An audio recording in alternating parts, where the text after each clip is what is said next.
ఇందిరానగర్లో Christian JAC ఆధ్వర్యంలో దళిత క్రైస్తవ హక్కుల సాధన కోసం సాధన యాత్ర కార్యక్రమం ఘనంగా నిర్వహించబడింది. ఈ కార్యక్రమంలో పెద్ద సంఖ్యలో దళిత క్రైస్తవులు, యువకులు మరియు ప్రజా సంఘాల నాయకులు పాల్గొన్నారు. ఈ సందర్భంగా డాక్టర్ సాధనాల రాజాజీ, రాష్ట్ర క్రిస్టియన్ జేఏసీ నాయకులు మాట్లాడుతూ, మతము మారినంత మాత్రాన కులం మారిపోదు. భారత రాజ్యాంగం ప్రకారం దళిత క్రైస్తవులకు కూడా సమాన హక్కులు ఉన్నాయి. ఆ హక్కులను సాధించుకోవడానికి ఐక్యంగా పోరాటం చేయాల్సిన అవసరం ఉంది అని పేర్కొన్నారు.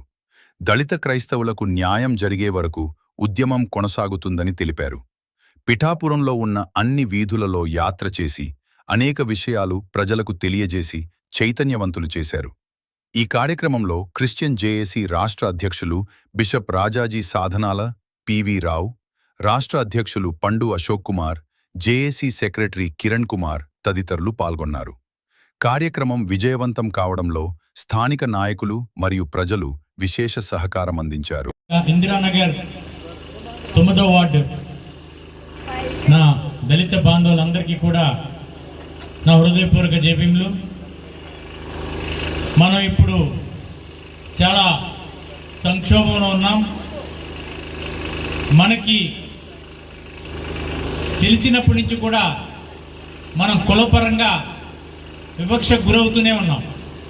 మనల్ని మిగతా కులాలు ఎవరు కూడా దగ్గర రాని పరిస్థితుల్లోనే ఎప్పటికీ కొనసాగుతున్నాం.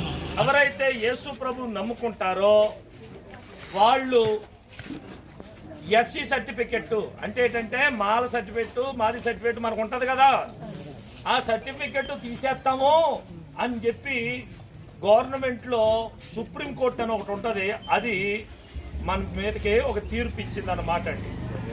ఆ తీర్పుని చాలా మందికి తెలీదు. మనందరికీ చెప్పాలి అనే ఉద్దేశంతోనే నేను ఈ పని కట్టుకుని మీ దగ్గర రావడం జరిగింది. విషయం ఏంటంటే, అమ్మా అయ్యా బాబు, మనం మనస్సు మార్చుకుని యేసు ప్రభుని నమ్ముకున్నాం, అంతే కదండి. మనసు మార్చుకున్నాయి ఎవరు నమ్ముకున్నాం? మీకు బాగా అర్థమయ్యే భాషలో చెప్పాలంటే మారు మనసు పొంది యేసు ప్రభుని నమ్ముకున్నాం, అంతే కదా. ఎవరన్నా కులం మార్చుకున్నారు ఇక్కడ? ఏమన్నా చెప్పండి, ఎవరి కులం అన్నా మారిందా ఇక్కడ? కదండి. మన కులాన్ని మార్చే హక్కు ఎవరికన్నా ఉందంటారా పోనీ? ఎందుకంటే మనం పుట్టక ముందే మన నాన్నకి కులం ఉంది, మనం పుట్టక ముందే మన తాత ఈ కులంలో ఉన్నాడు, కాబట్టే ఈ కులం మనకి ఆపాదించబడింది. అదండి విషయం. ఈవేళ మన కులాన్ని తీసేస్తాను, మీరు క్రైస్తవులు అయ్యారా అన్నారనుకోండి, ఒకవేళ ఎంఆర్ఓ మీ దగ్గరకు వచ్చి ఎప్పుడైనా మీరు ఎంఆర్ఓ సర్టిఫికేట్ అడిగితే ఇవ్వనన్నాడు అనుకోండి, ఒక మాట చెప్పండి, నా కులం సర్టిఫికేట్ తీసేస్తానంటున్నావు కదా, నాకు రెడ్డి గారికి అవ్వాలని ఉంది, రెడ్డి సర్టిఫికేట్ ఇస్తావా అని అడగండి. ఇవ్వగలడా? ఇవ్వలేడు. ఒక ఇంకో కులానికి సంబంధించిన సర్టిఫికెట్ ఇంకో కులానికి ఇచ్చే అవకాశం లేనే లేదు. ఒకవేళ అలాగే ఇద్దాడు ఉద్యోగాలు పోతాయి. ఆడెవడో కులం తీయలేడానికి నీకు ఓపిక లేంది.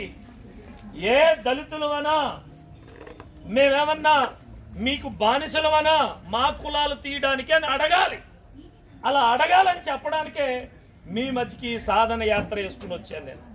ఏమా, మతం మారితే కులం చెప్పండి, మతం మారితే కులం మారదు.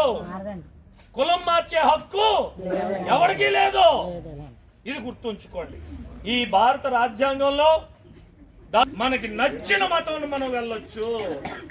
ఇవాళ చర్చికి నువ్వు ఎందుకు రావట్లేదని అడిగే హక్కు పాస్టర్ గారికి లేదు. సార్ నేను చర్చి మానేసానండి, గుడికి పోతానని అన్నావు అనుకో, పాస్టర్ గారు అని చేయగలరా?